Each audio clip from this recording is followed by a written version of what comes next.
First Chronicles chapter 10. Now the Philistines fought against Israel, and the men of Israel fled from before the Philistines, and fell slain on Mount Gilboa.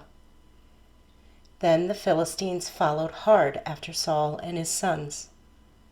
And the Philistines killed Jonathan, Abinadab, and Malchishua, Saul's sons. The battle became fierce against Saul. The archers hit him, and he was wounded by the archers. Then Saul said to his armor-bearer, "Draw your sword, and thrust me through with it, lest these uncircumcised men come and abuse me." But his armor-bearer would not, for he was greatly afraid. Therefore Saul took a sword and fell on it. And when his armor-bearer saw that Saul was dead, he also fell on his sword and died.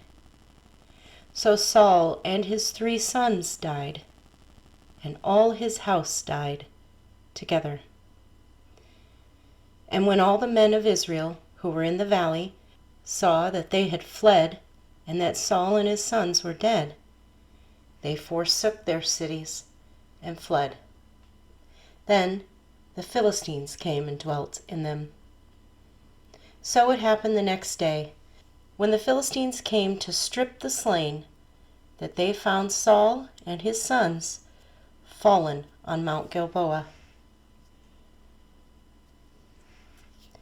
And they stripped him and took his head and his armor, and sent word throughout the land of the Philistines to proclaim the news in the temple of their idols and among the people.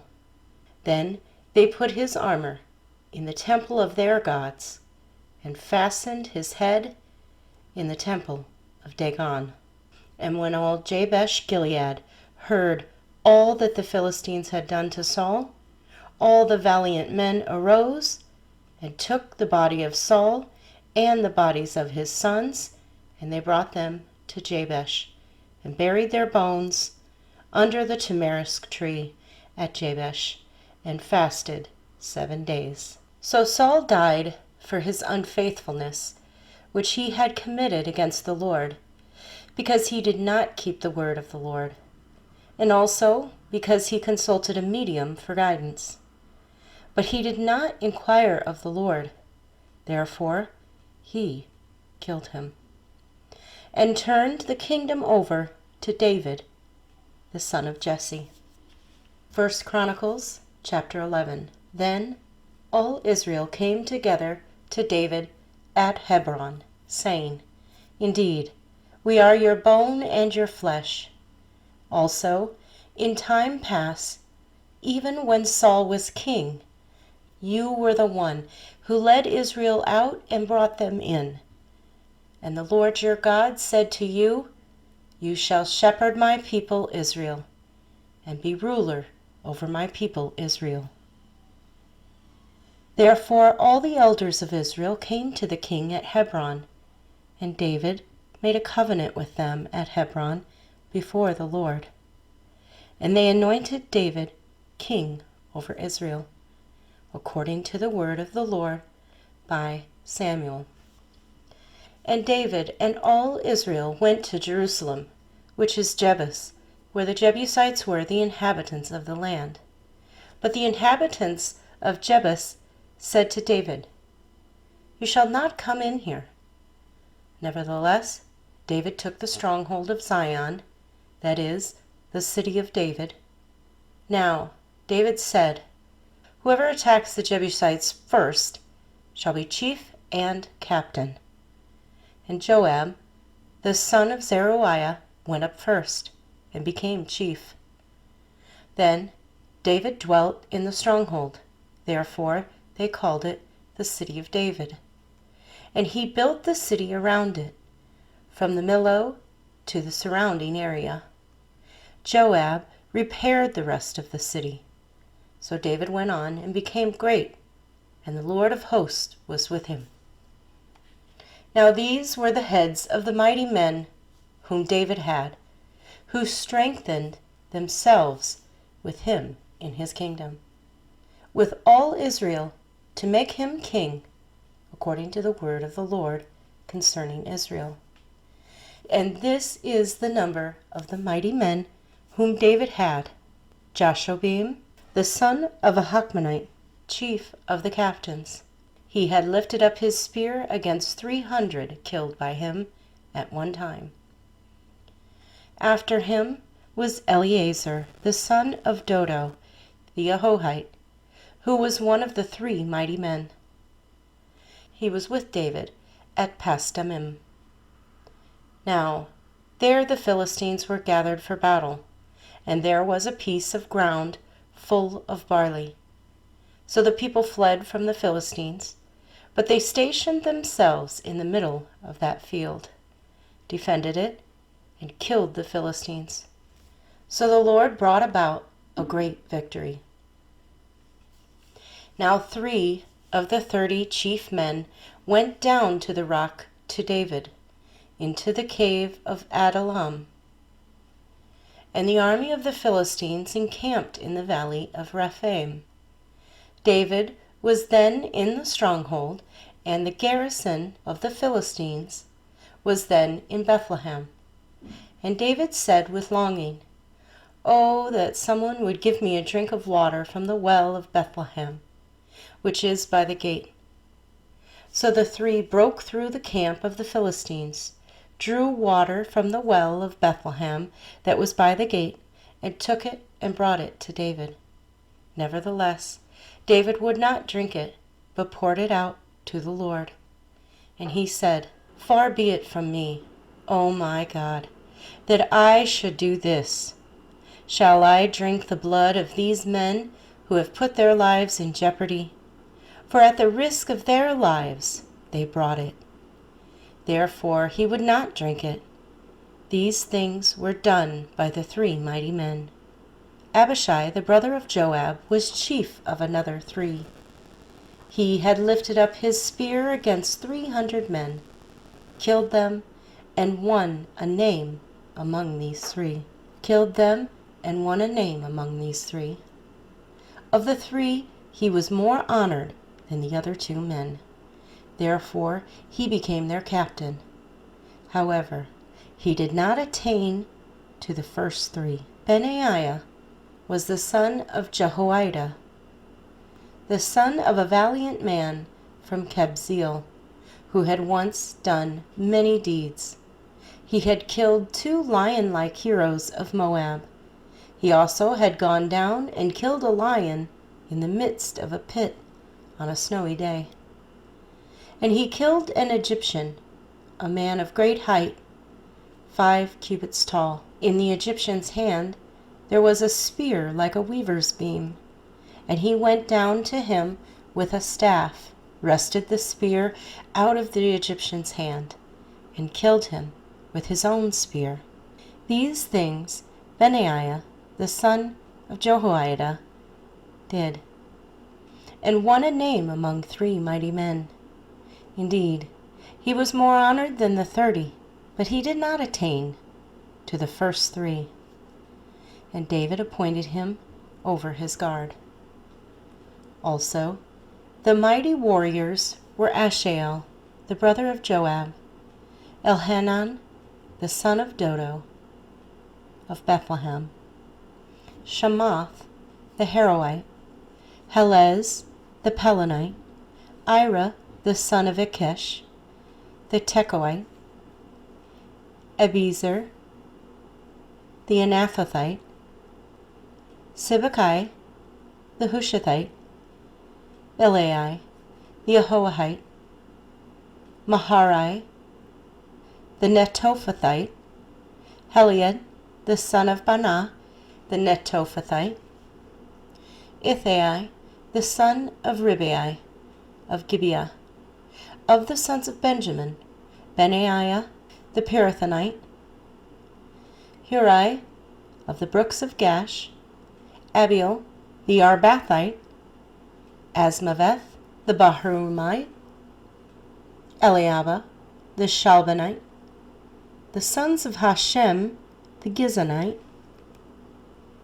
Jonathan, the son of Shega, the Hararite, Ahem, the son of Sakar, the Hararite; Eliphal, the son of Hefer, the Mecherathite; Ahijah, the Pelonite; Hezro, the Carmelite; Naarai, the son of Ezbai; Joel, the brother of Nathan; Mibhar, the son of Hagri; Zalek, the Ammonite; Nahari, the Beerothite, the armor-bearer of Joab, the son of Zeruiah; Ira, the Ithrite; Gareb, the Ithrite; Uriah, the Hittite; Zabad, the son of Ahalah; Adinah, the son of Shiza, the Reubenite, a chief of the Reubenites,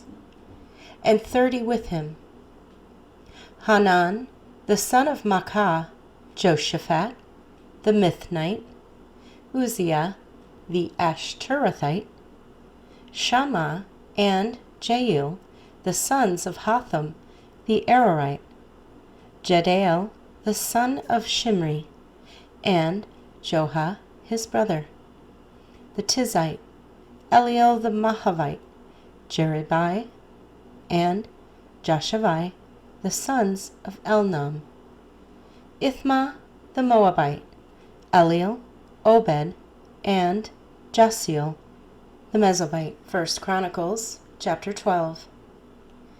Now these were the men who came to David at Ziklag, while he was still a fugitive from Saul the son of Kish. And they were among the mighty men, helpers in the war, armed with bows, using both the right hand and the left, in hurling stones and shooting arrows with the bow. They were of Benjamin, Saul's brethren.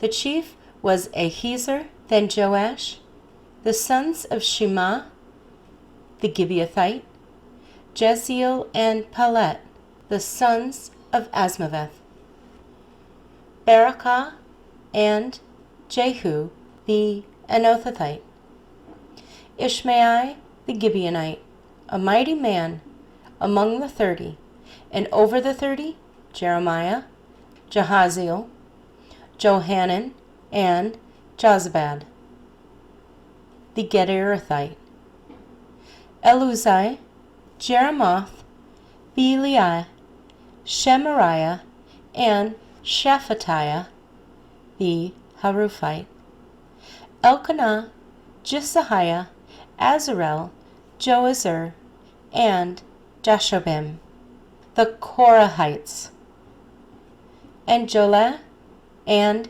Zebediah, the sons of Jeroham of Gedor.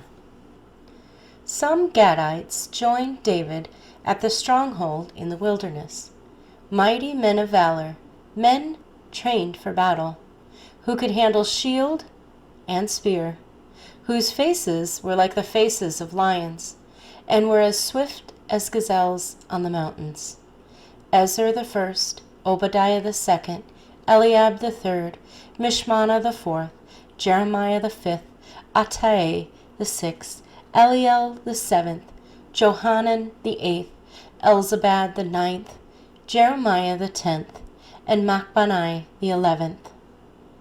These were the sons of Gad, captains of the army. The least was over 100, and the greatest was over 1,000.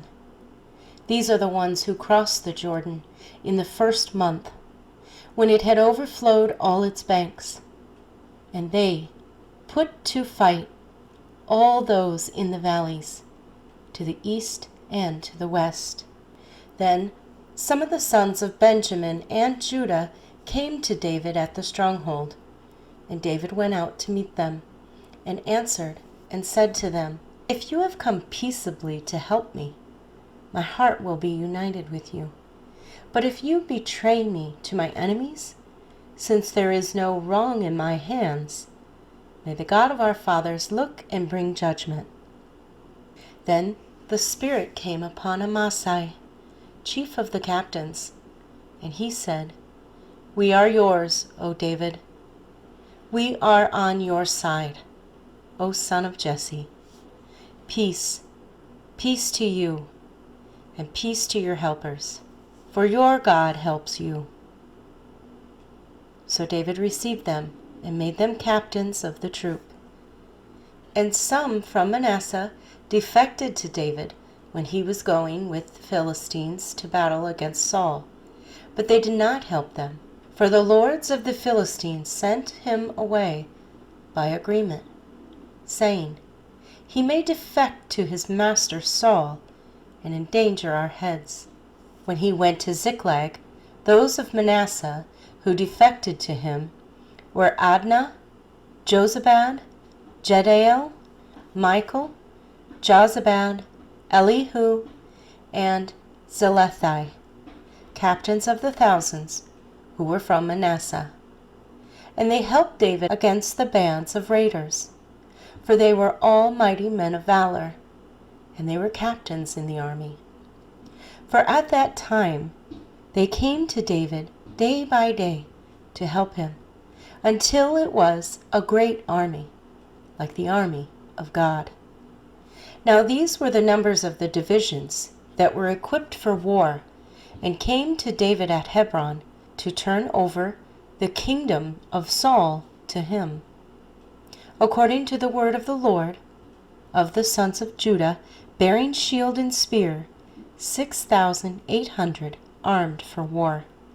The sons of Simeon, mighty men of valor, fit for war, 7,100. Of the sons of Levi, 4,600. Jehoiada, the leader of the Aaronites, and with him 3,700. Zadok, a young man, a valiant warrior, and from his father's house 22 captains. Of the sons of Benjamin, relatives of Saul, 3,000. Until then, the greatest part of them had remained loyal to the house of Saul. Of the sons of Ephraim, 20,800 mighty men of valor, famous men throughout their father's house. Of the half-tribe of Manasseh, 18,000, who were designated by name to come and make David king. Of the sons of Issachar, who had understanding of the times, to know what Israel ought to do, their chiefs were 200, and all their brethren were at their command. Of Zebulun, there were 50,000 who went out to battle, expert in war with all weapons of war, stout-hearted men who could keep ranks. Of Naphtali, 1,000 captains, and with them 37,000 with shield and spear. Of the Danites, who could keep battle formation, 28,600. Of Asher, those who could go out to war, able to keep battle formation, 40,000. Of the Reubenites, and the Gadites, and the half-tribe of Manasseh, from the other side of the Jordan, 120,000, armed for battle with every kind of weapon of war. All these men of war, who could keep ranks, came to Hebron with a loyal heart to make David king over Israel. And all the rest of Israel were of one mind to keep David king. And they were there with David 3 days, eating and drinking, for their brethren had prepared for them. Moreover, those who were near to them, from as far away as Issachar and Zebulun and Naphtali, were bringing food on donkeys and camels, on mules and oxen, provisions of flour and cakes of figs and cakes of raisins, wine and oil and oxen and sheep abundantly, for there was joy in Israel.